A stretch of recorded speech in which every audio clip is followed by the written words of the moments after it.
Hi, Megan. Thanks so much for coming on to the Everyday Mystic. Well, thank you so much for inviting me. I'm really looking forward to our conversation today. I am too. I love when people are game for let's transmit something healing and transformative for our listeners. And you have such a depth and breadth of the work that you do. And so much of that starts with the understanding, if I'm hearing and feeling you right, the understanding that we are all energy and that we are living in an energetic universe and operating from this energetic place. That shifts things quite a bit, doesn't it, for how we actually live and move through the world and how we heal even. So let's talk a little bit about that, the energetic basis of who we are. Where did that understanding come from for you? How did that begin for you to see us, understand us, and feel us as these energetic beings? One of my early influences in this understanding of ourselves as energetic beings and that we are part of a matrix of energy came from the Seth material. Are you familiar with the Seth material? Yeah, Jane Roberts, Robert Butts. I found those books when I was 19. I had just started university. I was in Halifax, which is on the east coast of Canada. I now live on the west coast of Canada. I absorbed those books. I couldn't put them down. I loved the delivery. I loved the message that Seth had for us as a species. I loved his way of explaining how interconnected we are, not only with one another, but with our lives and our lives' stories, and how much we are participating in the unfolding of our lives. I found that incredibly empowering. This idea that became experience for me, that the things that I think, the things that I do, the things that I say all impact my experience of my life, and by consequence, other people's experience of me and my experiences of them. Mm. Highly recommend those books to anybody you could have been on the mystical path for decades, or you might just be starting out. Those books, they were transformational for me because what they did is they gave me a language to share what I had been experiencing my whole life. Okay, so early on, you're pre-19, you were already experiencing yourself as an energetic being, let's say. So what were some of those experiences like? And were they confusing to you? Did it seem real to you or not? Oh, it seemed perfectly normal to me, certainly not scary. I consider myself very fortunate to have grown up with parents who questioned the world around them. My father was a journalist and he eventually became publisher of a Canadian newspaper. My mother, I would consider her to be a mystical seeker her whole life. She was very artistic, very creative, and she was really inquisitive. Some of my earliest memories are sitting at the kitchen table when I was 2 or 3 years old, and my mother asking me what I had dreamt of the night before, and then having these conversations about what I dreamt, what my dreams were, and her analysis of those dreams. And so for me, the idea or the experience that there's more to me than just me, right? That there's more to the world than just what I see in front of me was something that I grew up with. I didn't always have, like I said, the language to describe to other people what I was experiencing. And that can be isolating, right? When you're having experiences and the people around you look at you like you're a little bit odd that you're having these experiences, that maybe you're seeing things out of the corner of your eye, or you're just asking different questions. But that never deterred me. I've always been a seeker. I want to understand why something works. I want to understand why something doesn't work. I want to give meaning to the experiences that I have through my dreams, for example, or my daydreams, or the synchronicities that show up in life. I enjoy life being mysterious. And then being able to discover more of you, right? Discover more of who you are beneath that you that we all think we are, right? The meat suit us, the human form of us, and understanding the multidimensional layering of who we are and what we've come here for. So were you in the process of feeling into this expansiveness of yourself and of life? and what this all is. Were you given a mission? Was it something that you came to know? Because the work you do, certainly right now, it seems mission driven. So was that something that came to you at a certain point? And do you remember what that was like? What a great question. I know that I have a mission? I love that. Actually, you're the first person who's ever asked me that. Yes. And at the same time, I don't know that I know it yet. I mean, when I was little, what I wanted to be when I grew up is I wanted to be a teacher. That was the first thing that I wanted to be, because I loved that we can share our knowledge or our experiences, and that sharing can be impactful to other people. And in that way, I have always been a teacher. And when I really stepped into this work that I do now as a healer, capital H healer, I call myself, what I want to be able to do is to teach other people about themselves, Mhm. help people to understand how amazing they are, how brilliant they are, how smart they are, how important they are in the world. And if I can teach someone that, if I can give them that view of themselves, then I have done something good in the world.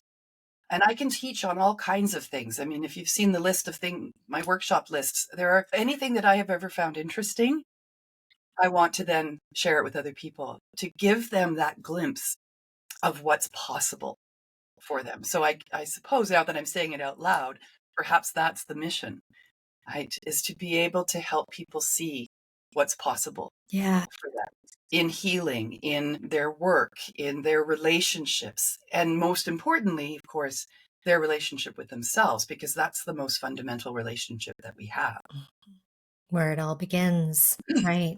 where it all begins. Yeah. The teaching, I can relate to that so strongly of everything I've ever learned is something that I want to give back out as a teaching, and not just hold it here. I'm like, oh, that was great. I understand this now. I want to share that. And that's a really strong drive in some of us here, many of us here, I think, in this earth plane, of wanting to learn not only for ourselves, but so that we can pass that on. And I believe, I mean, as humans, that's how we've all evolved to where we are now, right? If everyone just learned something and then just held it within, we wouldn't be sharing knowledge and spreading and creating what we've created. And even where, if you're of the belief system that alien beings came here and shared that kind of esoteric knowledge with us, and that's how we've learned certain things, we are in a realm of sharing. We're in a realm of learning and sharing and passing on wisdom to one another. And there's such beauty in that, and such empowerment in that. And so you specifically pass on, it sounds like, teachings and messages of that help illuminate who people really are, and help illuminate their inner essence and that inner power that they have to then go out and heal themselves, right? So is that why you call yourself a capital H healer versus a regular healer? Yes, yes, I believe so. The reason I also call myself a capital H healer is because I want to demonstrate to people that healing is, in and of itself, a skill set. Not everybody gravitates to being a healer. And some people are good at helping other people, but to stand in I am a healer, it creates, I love the word you use, illuminating. I send out an energy like a beacon. People who are ready to heal themselves, to acknowledge that they have pain or trauma that is part of their story, and that they want to understand what function that serves in their lives, and they want to do something with those experiences. That's when they come to see me. If what they're looking for is a prescription from mainstream medicine to address a symptom that they're experiencing physically or emotionally, they're not going to come to me yet. They're going to come to me, or someone like me, when they're ready to address what's underneath the symptom that's showing up in their body, and to do the work of understanding who they are, what their story is, how they're telling that story. A lot of the work that I do with people, especially at the beginning of a relationship with a client, is listening to the way in which they're telling their stories. about themselves and their life experiences, and helping them choose words to describe their experiences that are of a higher vibration than they might currently be using. Mhm. And in that moment, we change the relationship that they have with the way in which they're talking about themselves. And then we can go underneath the symptoms that they might be experiencing physically or mentally or emotionally, excuse me, and we can look for the source. Where does that come from? And my favorite exclamation that I get from my clients is when they say to me, "Oh, wow, I never thought of it like that before." Mhm. In that moment, we've illuminated something. Yeah. How thrilling too, for you and that person to be like, "Yes, okay, now we can explore that." Like, now that we've uncovered, it's like turning over a rock and finding the treasure underneath. They're like, "Well, let's dig it out now." It's beautiful. Exactly. And there's so many ways that we can do that, which is one of the reasons why I have so much to offer someone. Like, I call it my healer's toolkit. And I study so many different things and different modalities of healing because I know that each one of us is unique. We have our own fingerprints, and they're not like anybody else's. And while we may have shared experiences, I've been through a divorce, maybe my client's been through a divorce, so we can say, hey, we can relate to one another on that. But where it's different is the way in which we've experienced that and our beliefs around it and our relationship with ourselves as we went through that experience. And so learning a person's language and understanding how they're presenting themselves and then being able to suggest gently and kindly or sometimes forcefully, here's a new way. Here's a Mhm. new way that you can think of yourself, or you can understand the circumstances, or the other person, in understanding the other person's behavior. Then we can go into that deep, deep healing. And it could be through past life exploration. It could be through understanding essential oils and how they can support us emotionally and energetically. It can be looking at the chakra system. It can be looking at our intuition and building up that muscle of intuition to create a confidence in ourselves about that fundamental relationship Mhm. that we have with ourselves, Mhm. and then by extension all other relationships. And so the things that happen in my healing space are things that don't happen in the doctor's office. Yeah, and it's beautiful that you have that, the toolkit, the medicine bag that's Mm, truly like what, the healers of the past would carry around with them, of like, oh, we've got all different manner of healing apparatus or ways of stimulating you to see or to know or to feel or to understand. Like you said, us being all so unique, there's going to be things that resonate with me, and something that resonates with me is not going to resonate with somebody else. That is that trigger. It's like the what before we hit record and we were talking about, oh, maybe it was not actually once we hit record and we talked about the Seth books.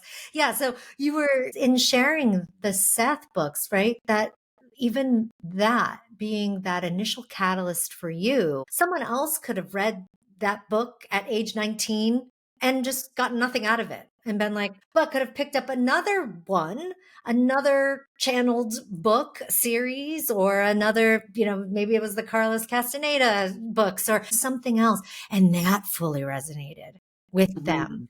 Same messages coming through different messengers.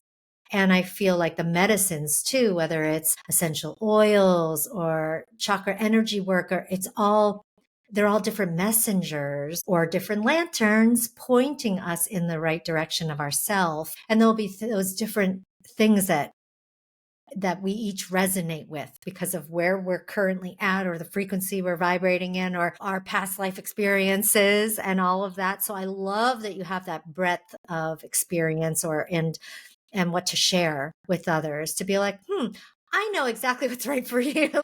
Here, let me dig into the bag and pull this out for you. Have these, everything that you teach as a practice or that you share as a healing modality, have these all been things that have helped you along your journey? Absolutely. Absolutely. That's how I know for myself that something has value, that is, um, that could be helpful to somebody else. right? If it's been helpful to me and it's made a difference in my life and it's created an understanding for me to see the world from a different perspective or through a different lens, then I want to teach it. I want other people to have that experience. And I recognize that not everybody is going to have the same experiences that I had with, say, let's say past life regression. I have found that to be incredibly powerful. And many of my clients, similarly, even if it wasn't something they'd ever considered before or thought they believed in or whatever, when we go there, we can find healing and understanding. And yet I have also had clients who said to me, not me, I don't believe it. I don't want it. You got to have something else for me. And I will. And then if at the end of the day, I actually don't have anything for that person, then there's another healer out there in the world who will, which is why I teach other people to access their own healing potential to become healers themselves. Mhm. And I've had people say to me, why do you teach other people? I mean, aren't you just creating competition? And I say, absolutely not. No, I'm creating collaborators. I'm creating opportunity for us to learn from each other and create stronger, more confident healers through the interactions that we have with one another. And also, I'm not here to save the world, right? I mean, the world doesn't need saving from me. The world, the human beings on the planet, we could argue that we need some saving right now and probably have for a long time, but it doesn't have to be me. And my healers are going to do their healing for others through their experiences. So if somebody isn't a fit for me or I'm not a fit for them, that's okay. Mhm.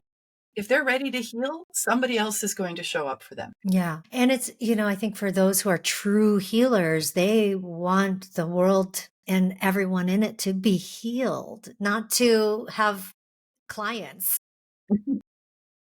I was like, if I never had a client base anymore, then that would be mission accomplished. I'm so glad that you said that because that's absolutely true. And this is what I say to my healers. Look, if we can accomplish this, if we can help every single person on the planet in one way or another have a little bit of healing or a whole bunch of healing, and then we wake up one day and we're not needed anymore, hallelujah. What's next? What can we do Yeah. next? Yeah, exactly. Like what a great invitation to go into that what's next. And you could even find that what's next, I think, in this lifetime too, of the healing work is so needed, absolutely so powerful and transformative. And so healing kind of being a catch-all term for this transformation to back to self, or this discovery of who we really are as these powerful beings that really don't in the end need to be healed. That's my belief, at least, that we are whole and healed so that we get back to that understanding. And then it's like, where can we, someone like you or other healers out there, what role can we play now with even somebody who has fully illuminated in their own healing? Like, oh, cool. Let's now join together and do this work together, which you've done. Mhm. Beautiful, beautiful way of just stretching all of just casting that wider light web out there. And then, if we imagine a time that we are all healed, imagine the work that we could all do together, that the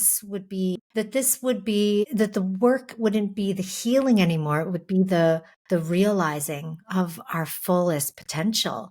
It would be, okay, well, we've sealed the cracks. We've come to, we brought ourselves back into wholeness. Now what? Like you said, like, what could we do together? And I believe that we're all teachers for one another. And Mhm. those who end up teaching others or providing a service of healing, let's say, to others, are those that are just a couple of steps ahead of the others, right? So we're always going to be a few steps ahead of somebody else Mhm. on whatever path, in whatever way that we can shine the light and be like, hey, down here, right? Yes. Yeah, absolutely. And as you're saying that, there's a few images that are popping into my mind, and one of them is the power of the circle. One of the very first things that I will say to any class that I am teaching is that we all sit in circles so that we are seeing each other eye to eye. There are no pedestals in my classrooms. And I request that my students don't put me on a pedestal or try not to put me on a pedestal. I would prefer them not to come into this teacher-student relationship with this idea that somehow I am more lofty than they are because I know different things than they do. I want to equalize the relationship. Yes, I know different things than they do. Yes, I have learned different things. Yes, I have had the opportunities in my life to pursue the things that I'm curious and interested in, and then be able to craft a course or an outline, a way of sharing that information. But equally, they come into the relationship, the teacher-student relationship, already a teacher. Mm-hmm. And so then we share that experience. We collaborate right from the get-go. And this is the same for the client therapist relationship or the client healer relationship. They know themselves better than anyone else on the planet knows them. But maybe they need to be reminded of who they are and who they came here to be and how they wanted to show up in the world. You know, the story that they wrote for themselves for this lifetime before they came into the the energy of being human. And so for me, my approach is about reminding, helping people remember. Yeah. And when we talk about healing, I'm not coming from a place of there's something wrong with you that we need to heal. There's nothing wrong with you. Let's start there. Let's start with there's nothing wrong with you, and then we'll go up. Mm-hmm. But not up in like a hierarchical way. It's more in a vibrational way.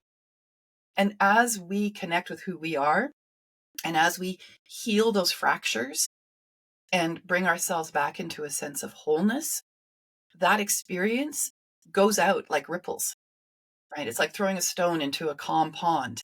Those ripples go out and they keep going out until they bump into something that can absorb them. And that could be another person who, without necessarily being aware of it, is impacted by your healing. And that triggers something in them, in their energy field, in their consciousness, even though it may be unconscious, that something needs to shift and change for them. And that's that healing relationship. It's really more about, excuse me, and you used the word earlier, transformation. But I also feel like that word can get overused in this realm that we're talking about here. And so then we can change that into maybe it's expansion or it's absorption or it's, Mm-hmm. filling in the cracks that we get through life. And then we find ourselves at a spot, a point in our lives where we're ready. We're ready to shift and reconnect. And that's what the healing is, really. Yeah.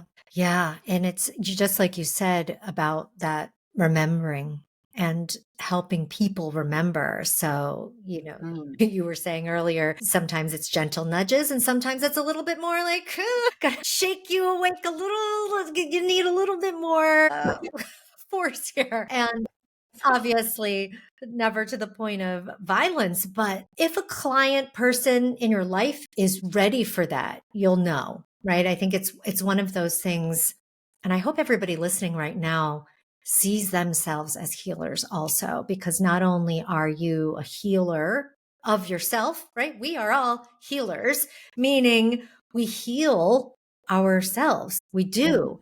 But people like Megan are going to be that guide, whether they're holding the light up for you or they're giving you a little shake or they're the mirror for you to see something that you're not yet seeing. And I'm sure you probably have had mirrors for you, right? People that have stood in front of you and mirrored something back to you that you were not yet seeing or that you were not yet feeling, because we all hide our own traumas and our own issues and our own negativity gets buried, because that's kind of life here on this planet in this realm, right? It's kind of the game, is that there's a lot of things that get hidden, and then we set out to discover that and set out on this journey to find all of those gifts within.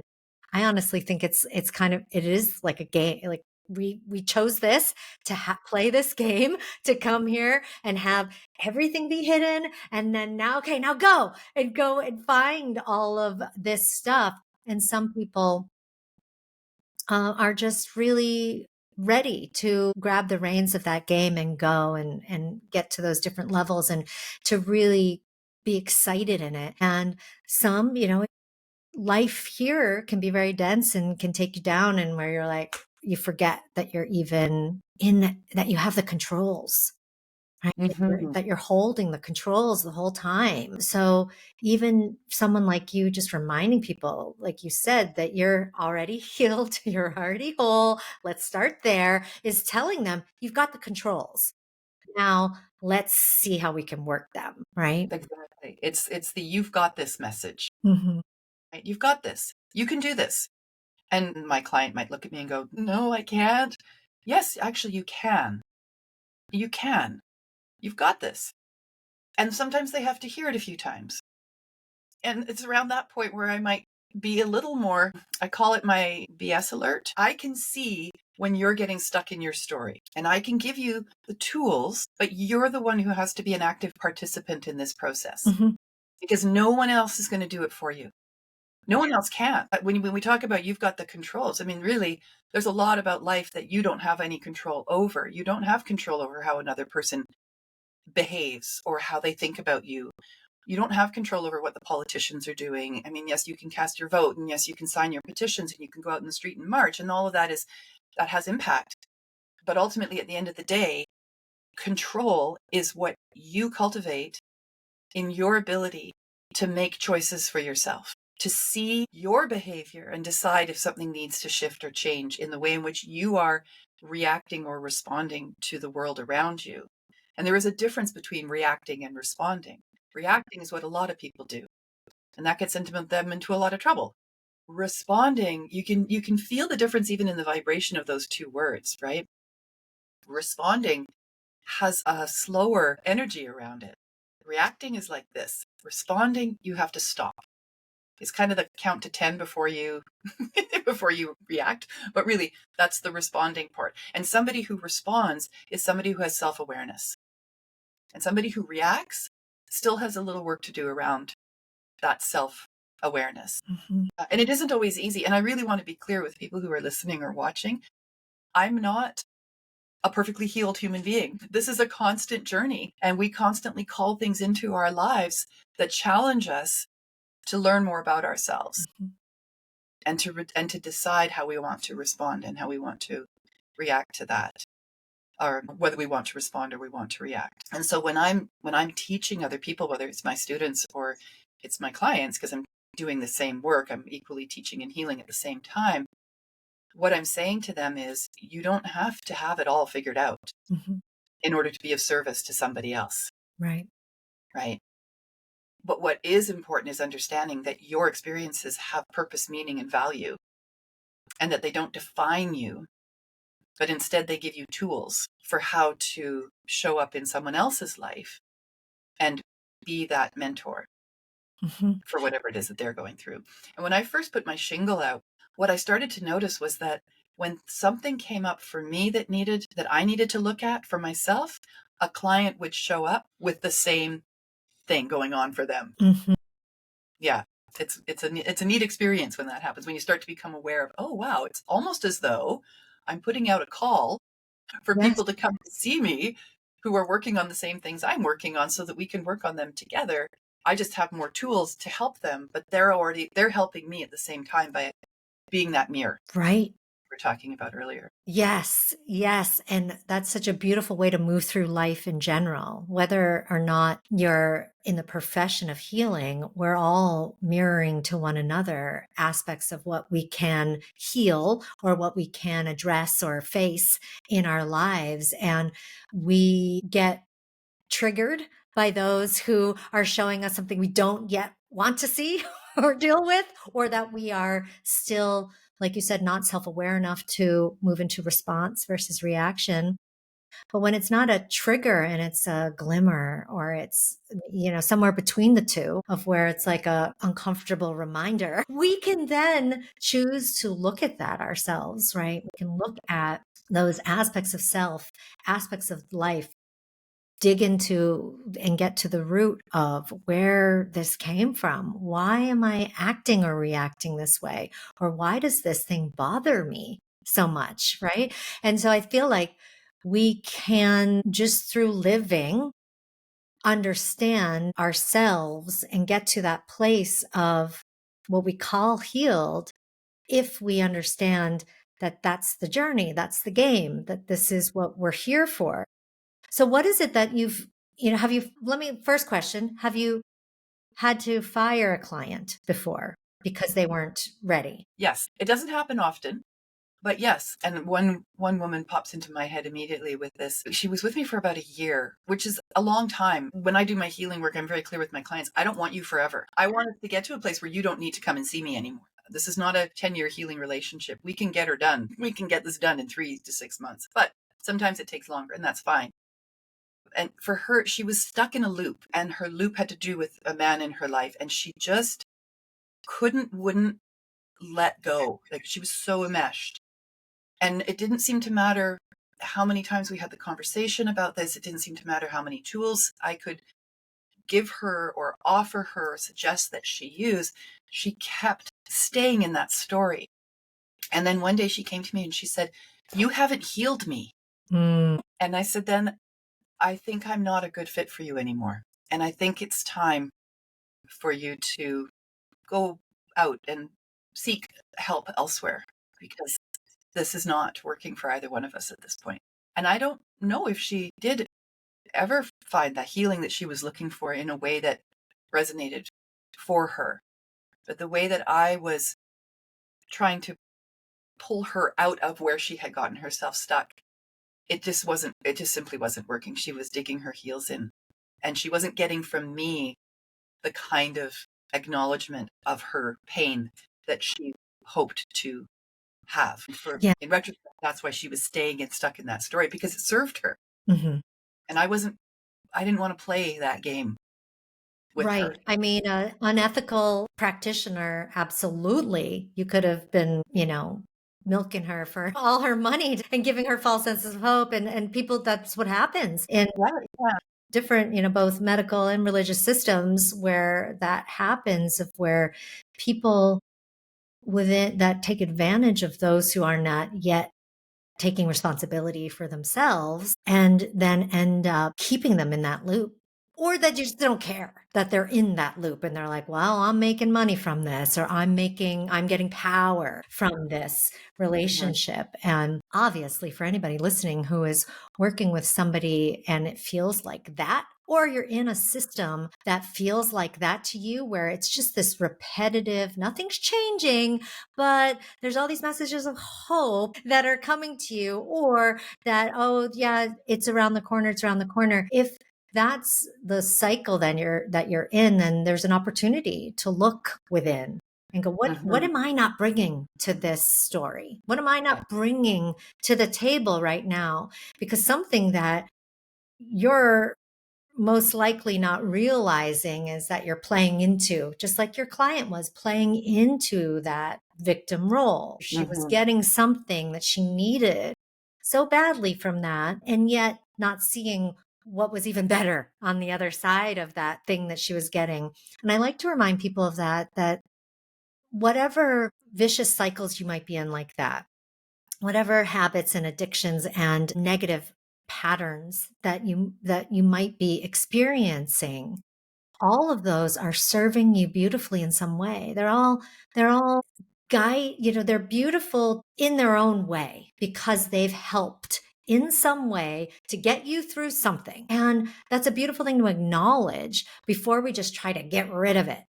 Right? Mhm. To just say this addiction has helped me in all of these ways, but what else is there for me? What else is there? And we can claim that what else is beautiful on the other side of that thing, but we also want to acknowledge the negative habit, Mhm. behavior, feeling, thought as well. And I feel like sometimes there's this rush to just get rid of it, right? Rather than acknowledging how it was serving you. Well, that's funny you should say that, because I have also had the impatient client or the impatient student. It's like, okay, I need to be better now, like right now. Can you make me better now? Can you just snap your fingers and make me better? I wish I could, but then what would be the point? Because part of what I work with is a person's story. And that story is what's the word I'm looking for? It's if a person has allowed the story to define them, we need to create a new relationship with the story, an understanding of how that story has served them, right? In order to get underneath it. And part of that can be the painful acknowledgement that we have become comfortable in our discomfort because the discomfort gives us something. It provides us with something. Right? And so I've often said to clients, so why are you unhappy? Why are you ill? I mean, what do you mean, why am I? Well, why have you created this for yourself? What are you talking about? I haven't created this. This is happening to me. Yes, and you're participating in it, and there's a psychology of illness, which is that we can get benefit in terms of the attention that's given to us, or the love that's given to us, or being taken care of. There's a whole psychology of allowing illness to exist, allowing chronic pain to exist. What's the benefit to us? And I can speak to that personally because when I was in chronic pain, part of my healing journey out of that chronic pain was to look at, why am I allowing this?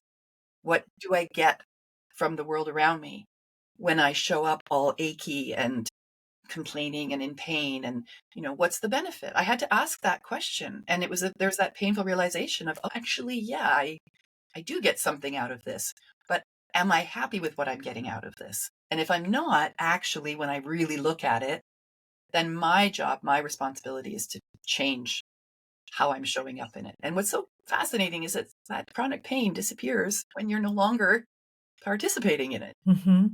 Not to make it sound overly easy, because it isn't necessarily. Right. And not to diminish anybody's experience of chronic pain, but having been in chronic pain and having been out of chronic pain, I know that it can happen.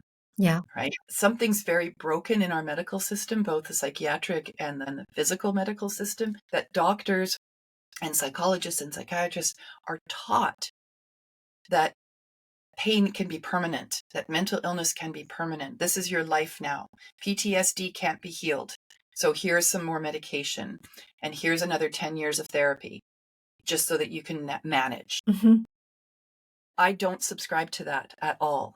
So terminal, this not in your vocabulary? No, it's not in my vocabulary. And like I just said, for some people, that's the benefit is there. And I don't mean to suggest like we're not going to die. We're going to get so healed that we don't die. No, we're going to die. We have physical bodies. That's part of the journey of being human. But it's how we do that becomes important in that journey to self-awareness, that journey to understanding. And also around that conversation, the psychology of illness, it isn't only just about us.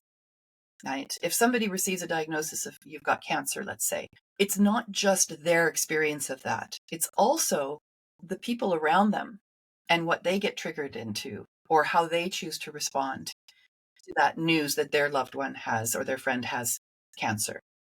And then you're on the journey together. Healing of anything is not an isolated incident. It's a community. And we've got that saying, it takes a village to raise a child. Well, it takes a village to heal a person, right? Yeah. You're not doing this by yourself. Well, and it also, when we are living in these systems, so it's also the system itself which provides the framework, the language, just like you were saying, you didn't have language earlier when you were younger around energy and what you were experiencing and feeling, and what we're given is the language of illness and disease and diagnoses, and so we're given around healthcare, that language, that system, that framework, and it very much shapes how people act and think about themselves, their body, their health, vitality, or whatever might be going on in them. So it's the system that you prescribe to that ends up really being a controlling mechanism around you. So if we can break out of that system of our thinking too, to be like, oh, why am I feeling this way? Not because it's this diagnosis, but why is this showing up in me? Why am I experiencing this? And then really, like you said earlier, get to the root or get beneath that story, because then that is a powerful story once someone accepts a diagnosis. Power, Mhm. it's got all of that medical system, scaffolding around it.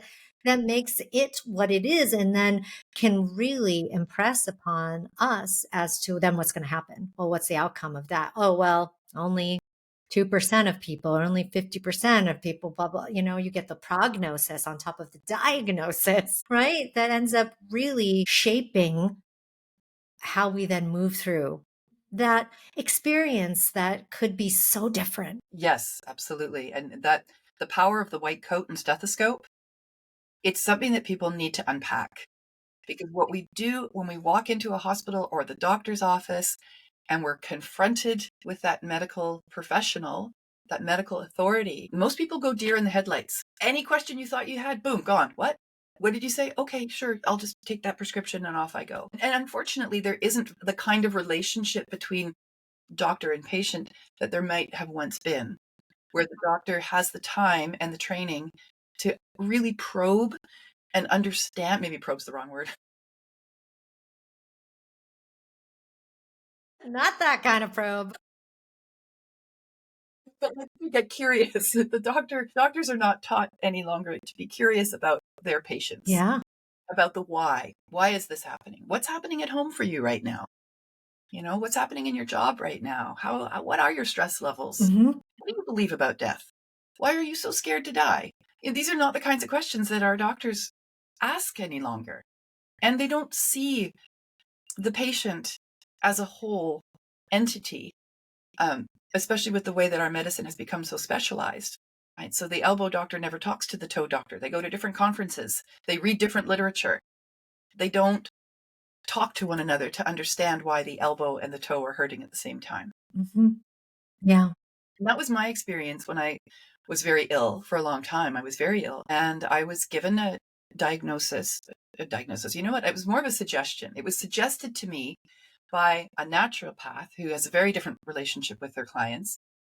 She suggested that I go and I do some of my own research.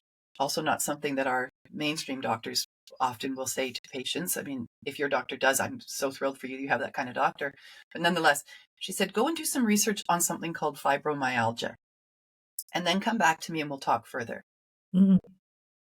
That experience of being seen and heard, and then being given responsibility, Yeah. some homework to go and do my own research, to see if I checked the boxes, to be able to then come back and have a conversation around the why of that showing up in my life.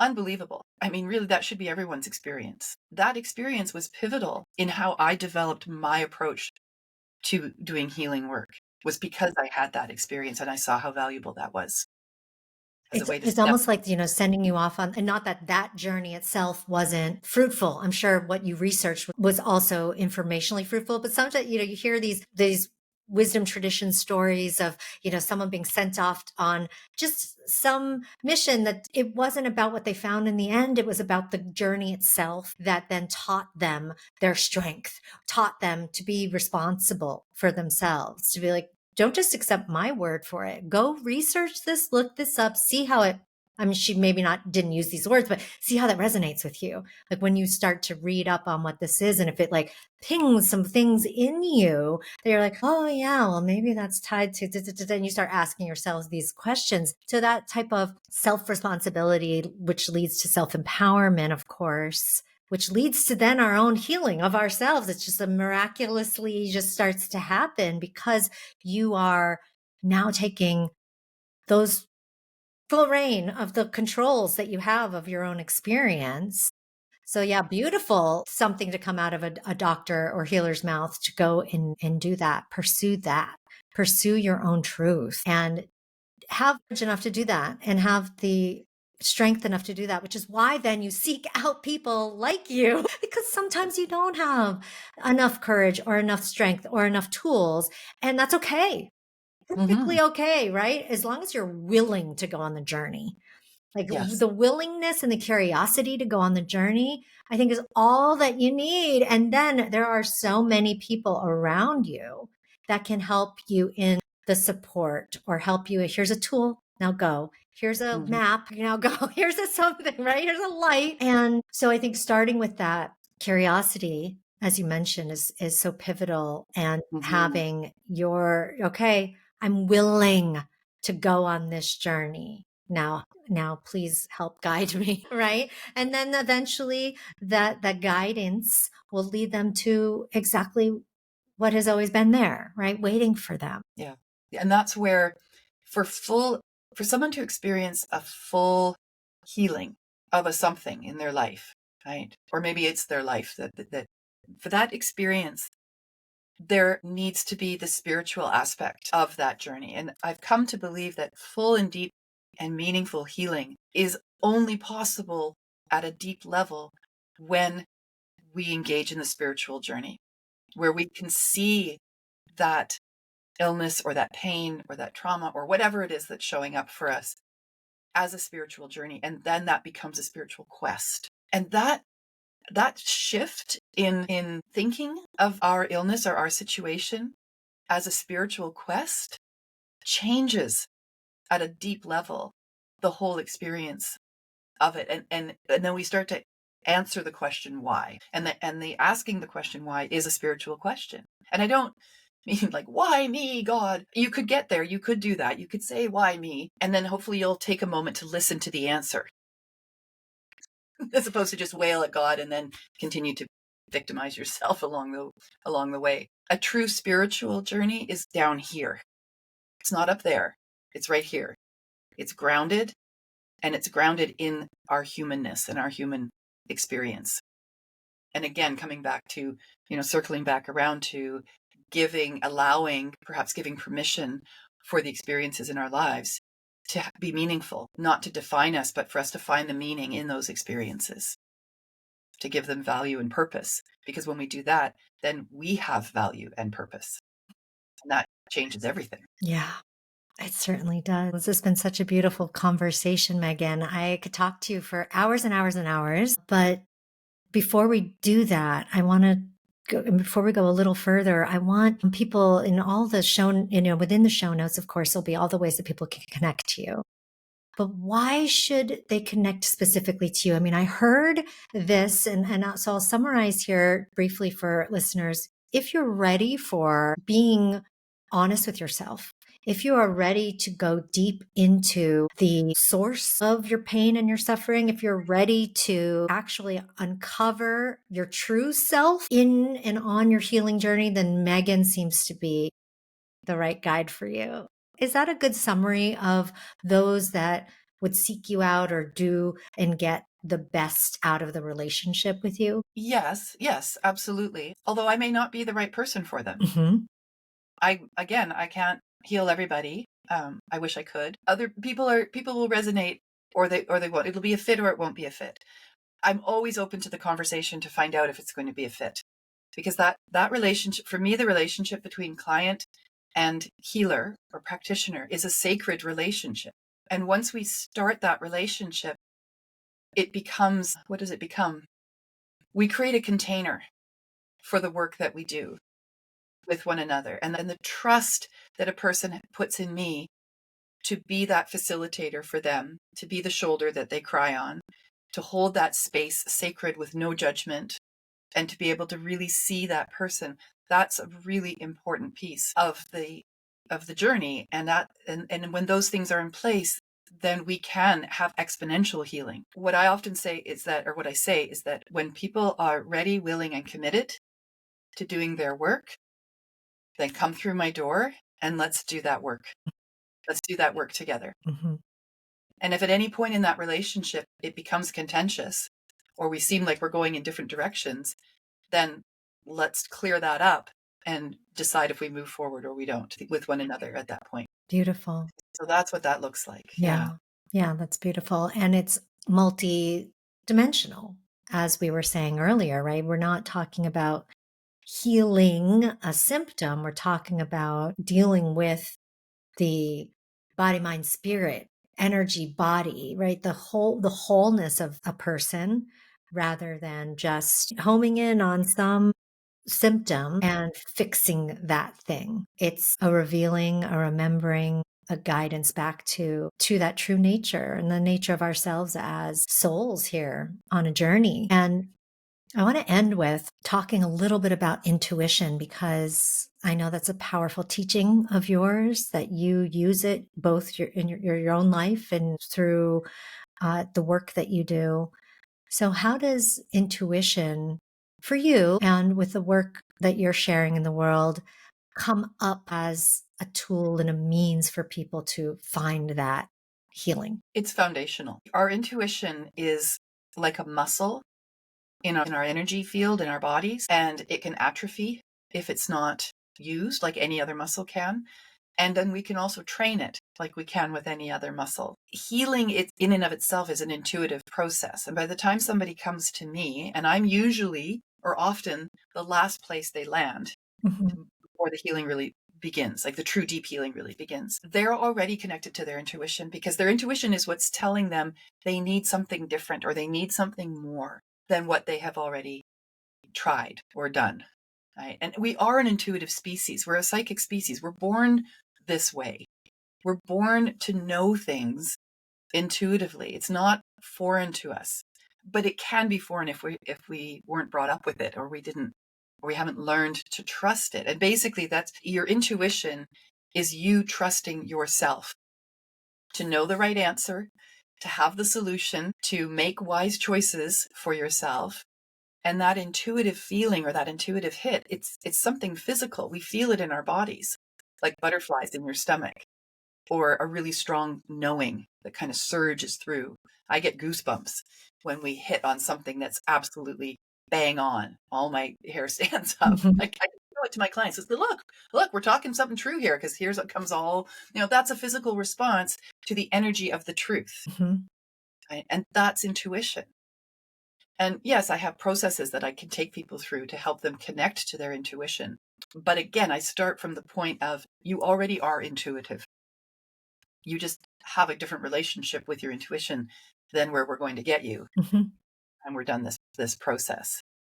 And it always goes back to the client or the student. Well, what do you think? What do Mm-hmm. you know is the correct course of action for you in answer to the question that you've just posed? Right? I don't want to give it to them. It's not mine to give, first off, because they already know. Right? And if we get into when I do an intuition journey with somebody and we do that training, we talk a lot about the chakra system, the aura, the energy fields that are around us. And I hold a belief that in our eighth chakra, which is the one above our heads, not in our body any longer, the soul chakra, I call it, or others call it that too. In that chakra, in that energy center, is held every solution to any challenge that you've ever put in front of yourself or ever will put in front of yourself. The solution already exists because you've already created it, because you've already been there, because time isn't linear. This is like a whole other conversation. I'm sorry if this is flying over people's heads, but just bear with me. What this means is that you have the answers already. That's your intuition. And so with that understanding or that belief, when something comes up that's challenging and you want to know the right course of action to take, well, go to your eighth chakra, go to your soul, and ask the question, what do I need to do now? Let the answer show up for you, because it will. Once you get out of your monkey mind, I guarantee you it will show up for you. And then take the guided action. Those 3 steps, that's intuition. Mm-hmm. Right there. And you all have a soul chakra. It's yours.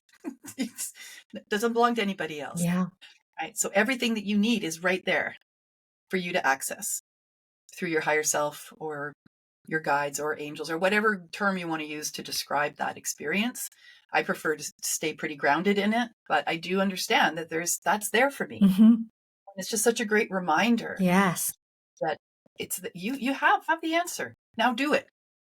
Beautiful reminder for those who are already practicing some of this work, but also a kick in the pants for people who are not yet experiencing this, or just you can look at that advice too as, something curious to explore.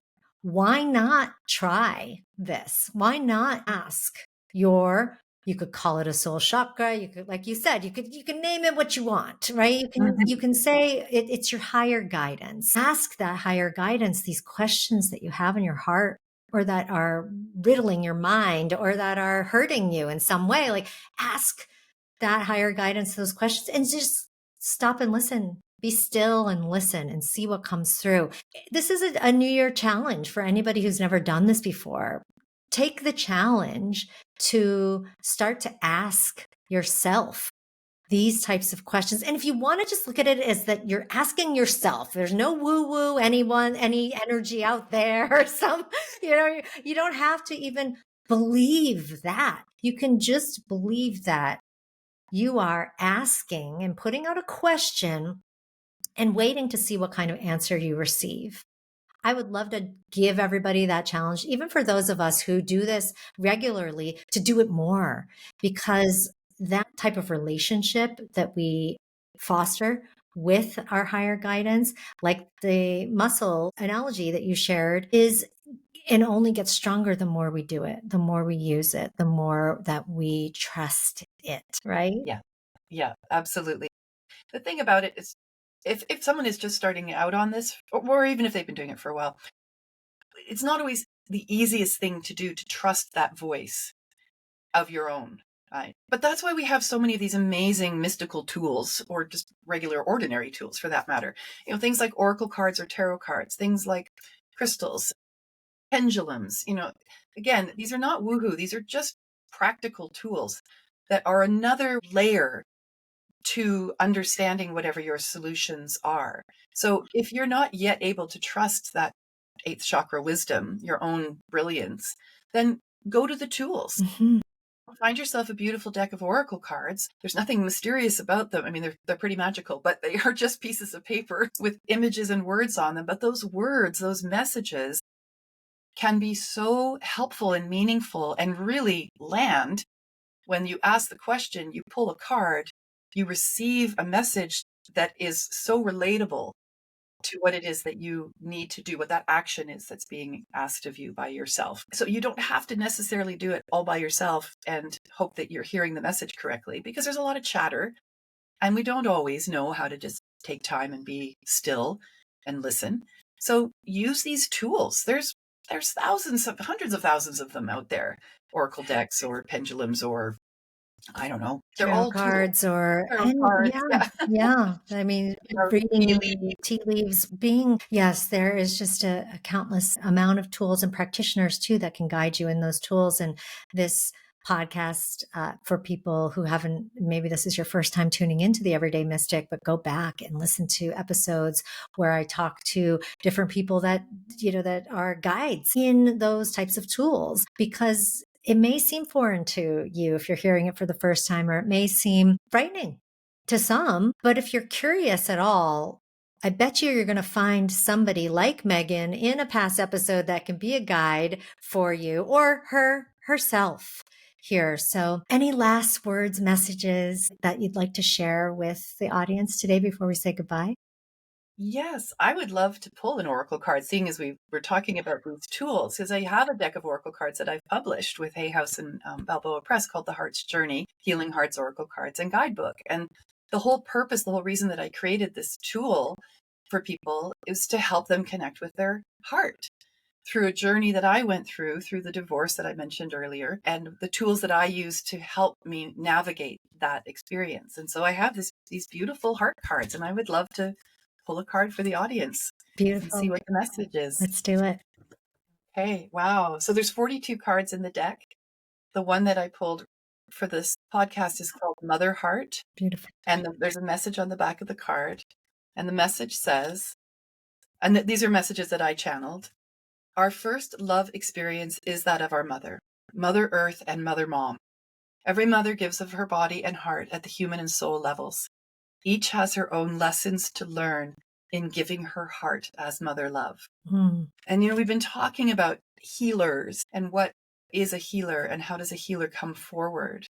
And it's not that all healers have to be mothers. I do believe, though, that all healers have an innate mothering, whether they're male or female, what a healthy mothering instinct is to take care of others. Yeah. And so that seems really appropriate. It is. For all the healers in the room who are thinking, I don't know if I'm a healer. I don't know if I'm good enough. I don't, la, la, la, la, la. Yes, you are. Mm-hmm. Bottom line. Mm-hmm. Yes, you are. What would your mother do? No, what would a healed, healthy mother do? Exactly. Great qualifier. Yes. Oh, this has been such a delight, Megan. I've so enjoyed it, and I'm really looking forward to staying in touch with you. Yes, me as well. Thank you for holding this space and for the work that you do. I would love to send you a copy of the Heart's Journey, the full boxed set, Beautiful. and then you can experience it as well. And also, I have a gift for your listeners. I have an evergreen coupon that we will put in the comments down below or the show notes that gives 15% off the purchase of the Heart's Journey. Wants to start working with Thank you. that tool. It's a great way to practice your intuition, among other things. It's so beautiful. Thank you so much, Yeah, Megan. you're welcome. Thank you.